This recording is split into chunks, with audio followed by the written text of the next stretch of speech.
Salve, paz e bem! Obrigado pela sua presença, a sua companhia de sempre. Papo de Padre está no ar, trazendo histórias e contando muito mais histórias. E olha, essa aqui deu um pouco mais de trabalho, viu? Viemos longe, a 200 quilômetros da nossa capital, Vitória. Estamos aqui na cidade de São Mateus, às margens do rio Cricaré. Cricaré, não sei, tem jacaré? Não sei. Na verdade, vamos aprofundar um pouco mais dessa história, deste lugar que é tão importante. É importante para as pessoas que moram aqui e para nós também, para poder conhecer cultura, conhecer nossos passados, nossas pessoas que nos precederam. É importante isso, eu gosto de contar história, de pensar que a única disciplina que eu, na minha vida, fiquei em recuperação foi história, no meu primeiro ano de ensino médio, e hoje eu vivo de contar histórias.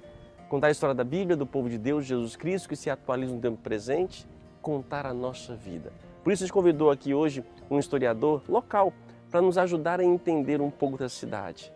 Quem sabe eu vou na sua cidade da próxima vez contar a sua história, contar a história de onde você mora. Quem sabe a gente nasce aqui um papo de padre nas estradas. Quem sabe, né? Seria uma maravilha. Adoro conhecer lugares, conhecer pessoas. Vamos lá então aprofundar um pouco mais de São Mateus.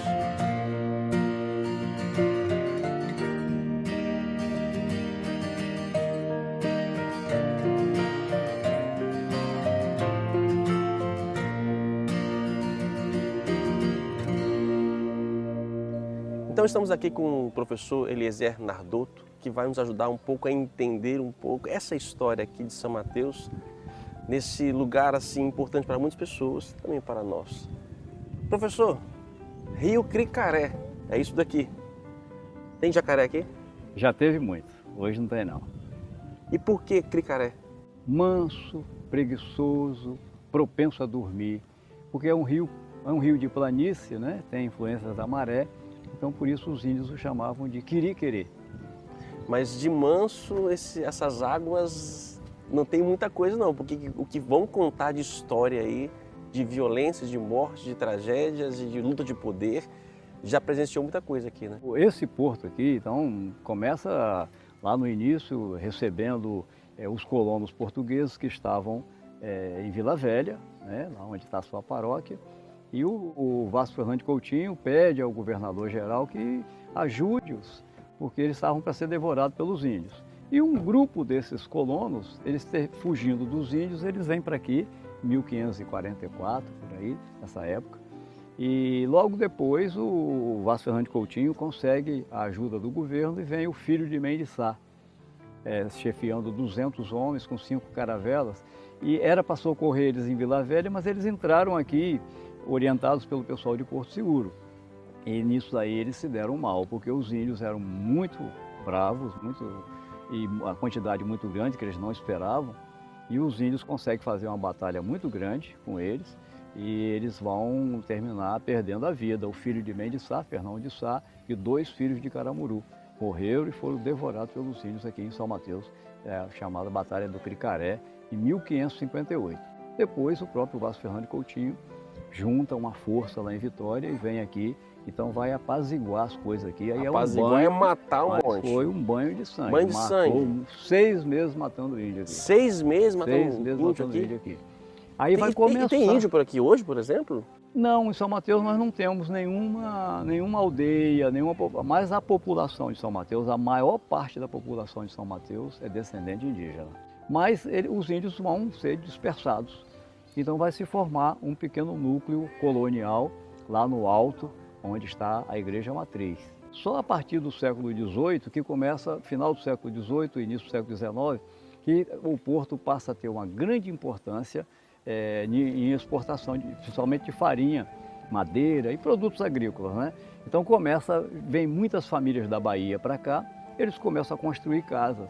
E a gente repara que essas casas do porto, embaixo é venda, né? Um armazém, e em cima residência. É uma típica casa dos burgos, né, da Europa, né?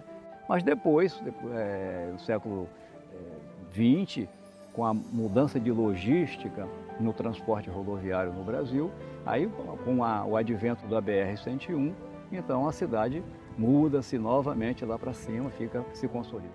Aí vem o Anchieta, que chega aqui... Padre Anchieta passou por aqui, o Santo Anchieta passou por aqui. Passou por aqui.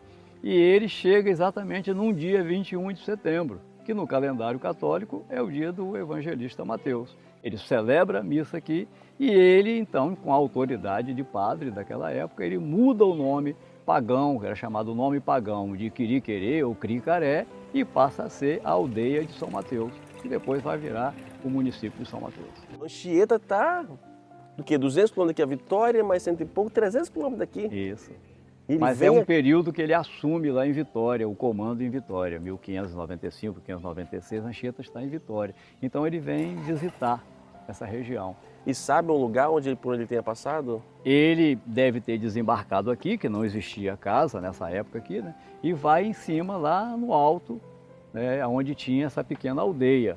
E lá, hoje, nós temos a igreja, a antiga igreja matriz, a antiga catedral, que ela começou um ano depois que o Anchieta passou por aqui. Em 1597, os colonos daqui se reuniram para começar a construção dessa igreja, que provavelmente foi feita de madeira, palha, para depois vir o estuque e depois se consolidar com a construção maior.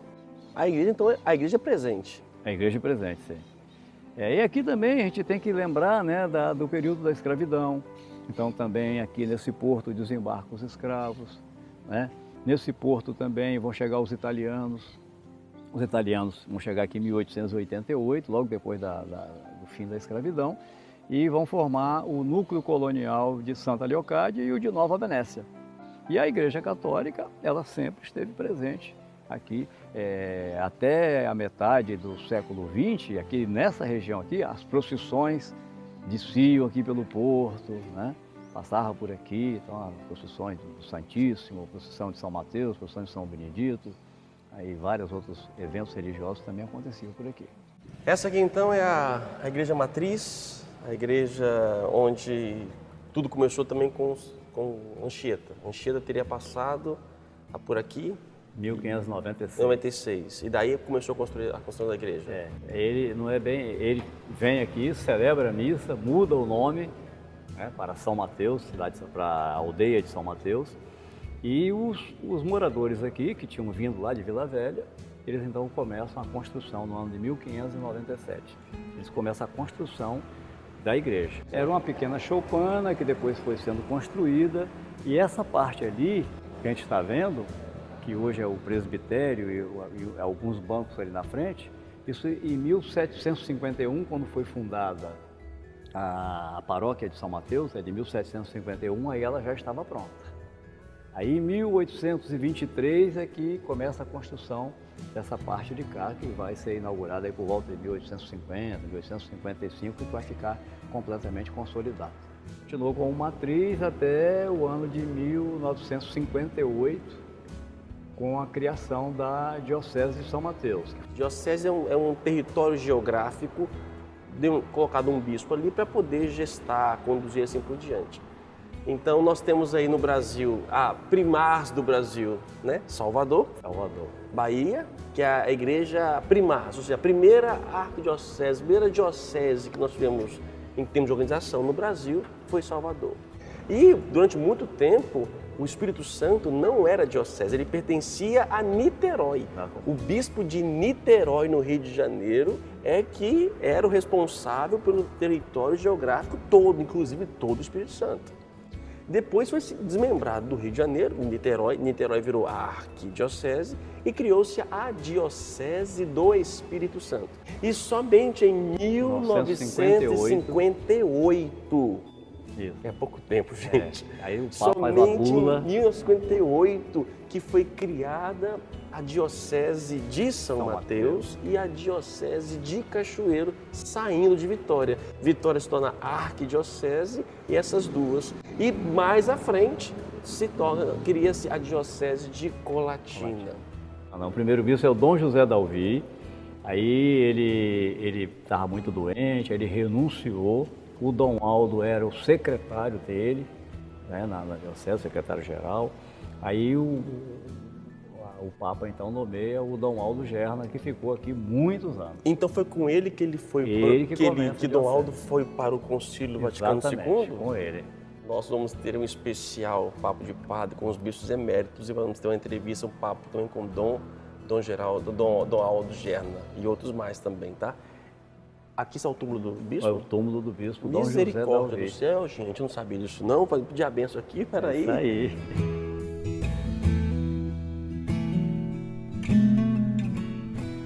Quanto tempo vai ficar como bispo? Ele ficou de 1959 até 1971. 71. Quando entra então? Quando entra, aí ele renunciou, aí foi embora se tratar. Aí ele vai ser bispo auxiliar de Belo Horizonte, lá onde caiu lá a barragem, lá ele morou ali muito tempo. E em 1977, em janeiro, ele sempre no mês de janeiro ele vinha passear em São Mateus. Ele veio passear e morreu aqui.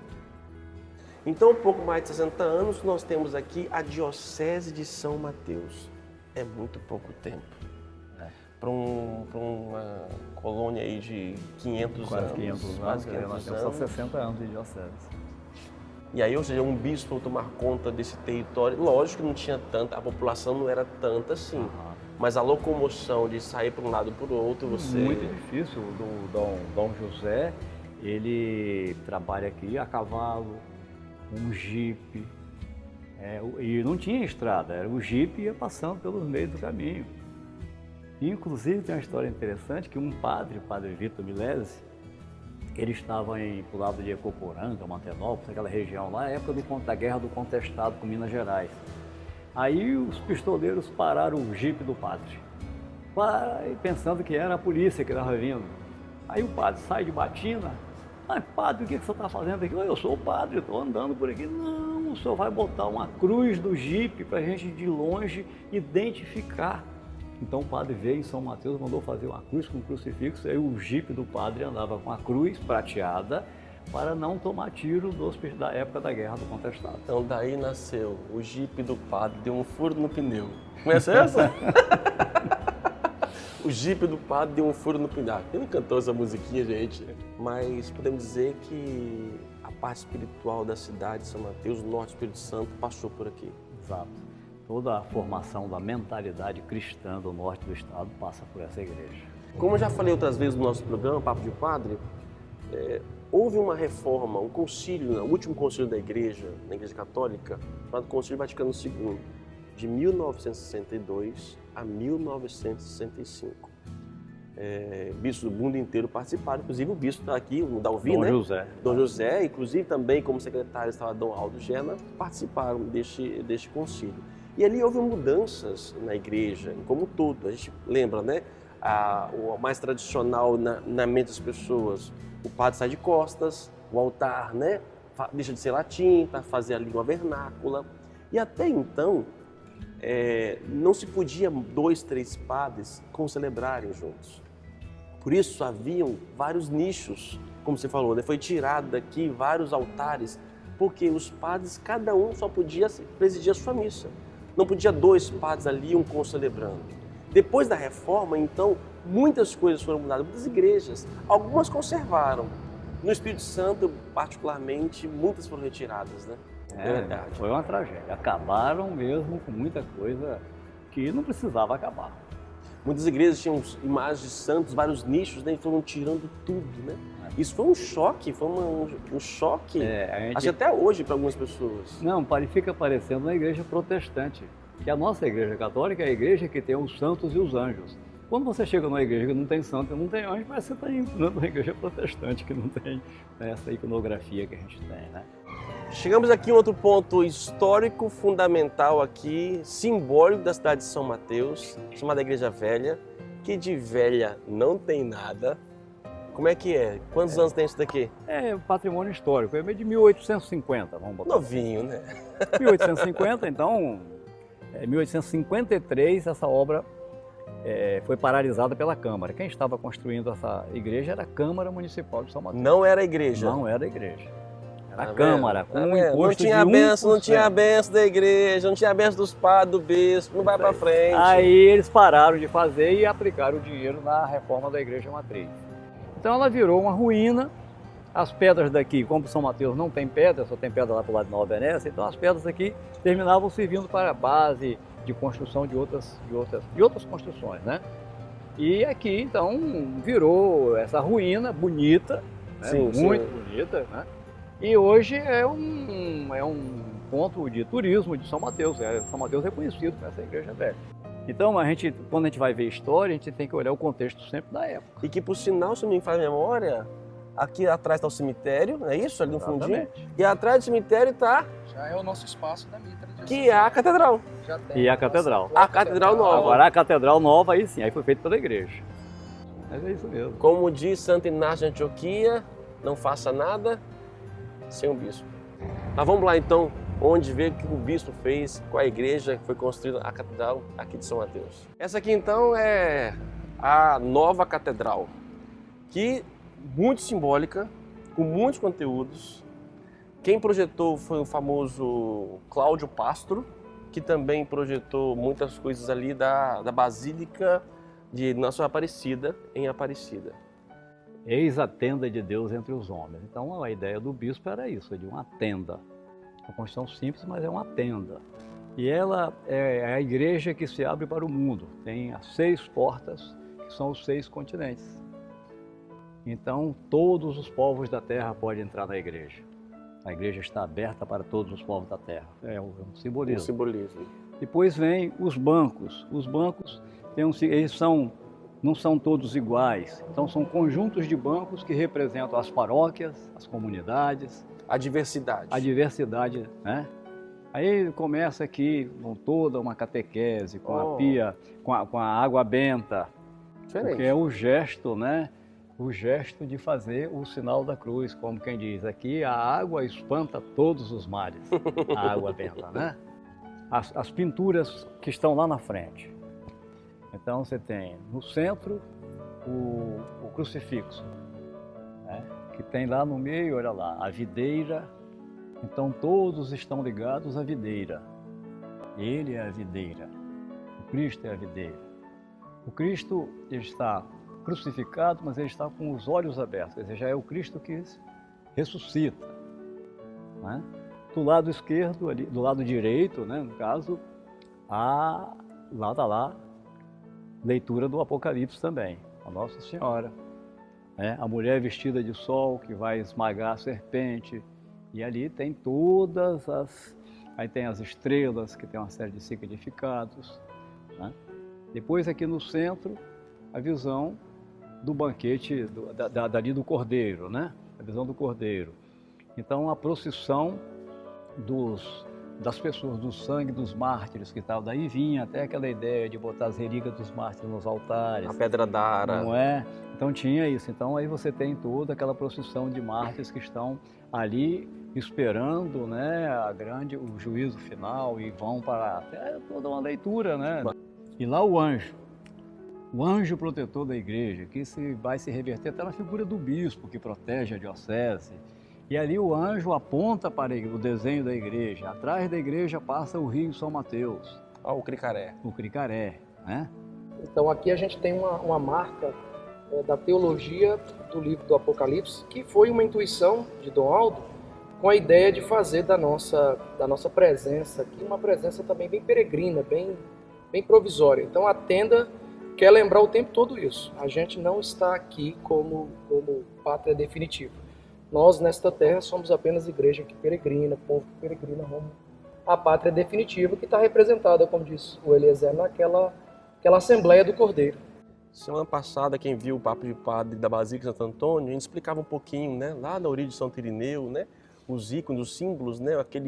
O ser de 4 formas, né? De 4 formas, né? De homem, de anjo, de leão, de touro e de águia, né? Então, Mateus é a imagem do anjo ou do homem que começa o Evangelho narrando a genealogia de Jesus Cristo. Por isso, então, você fala do anjo como a figura também de Mateus. Nós somos filhos da igreja, somos batizados, formados na palavra para sentar à mesa da Eucaristia. Tudo isso numa perspectiva bem peregrina, porque a Assembleia que nos é reservada é a Assembleia Celeste. Então, a Catedral teve essa preocupação, uma inspiração toda do livro do Apocalipse, e que tenta retratar esse nosso rosto de igreja peregrina. É como eu disse semana passada, ninguém ama aquilo que não conhece, entendeu? Então você chega num lugar e não conhece simbologia, fica pobre. E aí quando você mergulha um pouco mais... E tem mais alguns elementos, acho que agora, né, o Eliezer vai me ajudar nisso. Se vocês observarem ao fundo da catedral, acima das portas, vocês vão ver a história tanto do publicano, Mateus, do santo Mateus, de Levi a Mateus, como também da cidade de São Mateus. Então, os traços das pinturas vão marcando a história do santo. Vocês observem lá que tem ele na mesa de coletoria. A vocação dele, depois a vocação de chamado, Mateus. Sentado à mesa com o mestre. Eucaristia. Depois a evangelização provável norte da África. Depois o batismo da Santa Efigênia, operado pelo próprio evangelista. E depois o seu martírio. E foi também decapitado, esquartejado, tem uma série de coisas que aconteceram. Interessante, ele faz realmente a história dele todinha. É a história né? dele. Todinho. E do outro lado de lá, tem a história de São Benedito. Porque como São Mateus tem uma devoção muito forte a São Benedito, tem duas festas. Que tem até a igreja de São Benedito aqui na Benedito. cidade. Tem dois feriados. O feriado do dia do padroeiro e tem o feriado do dia de São Benedito, que é dia 27 de dezembro aqui. Então lá também a história de São Benedito, que é filho de negros, aí vem, trabalhava no campo, aí ele vai para o mosteiro. Lá no mosteiro ele faz os serviços mais primários ali, limpeza, e vai para a cozinha, e depois aí ele vai se transformar num grande orador, num grande pregador. Então está ali a história de São Benedito. E ao centro? E ao centro é uma visão da história de São Mateus. Lá tem o índio, tem o branco representado pelo Anchieta, que seria o padre, e o negro. Então, as três etnias que vão formar o povo de São Mateus. E ali vem o rio Cricaré, ali está a ponte sobre o rio Cricaré, né, o porto onde a gente estava, o alto, e a própria catedral que aparece ali também. A igreja velha. A igreja velha está ali e a catedral também que está lá. Aquela igreja velha, aquelas ruínas que seria antiga, que seria longe, né? Ali também e aparece. hoje está ali, está vendo que... Então ali é um simbolismo da história, uma narrativa histórica. Então aqui é uma tenda, inspirado pelo Apocalipse, a mulher do Apocalipse, o anjo do Apocalipse, o cordeiro também do Apocalipse, e que nessa história tem vinculada como padroeiros, né? São Mateus e São Benedito. E São Benedito. Né? Essa tenda que reúne todos os povos que estão abertos para poder participar.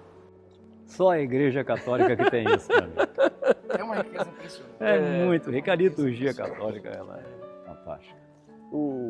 Mas o material aqui, isso também é assim pensado, não ter forro, de permanecer assim? Foi pensado assim. Esse piso também? Também.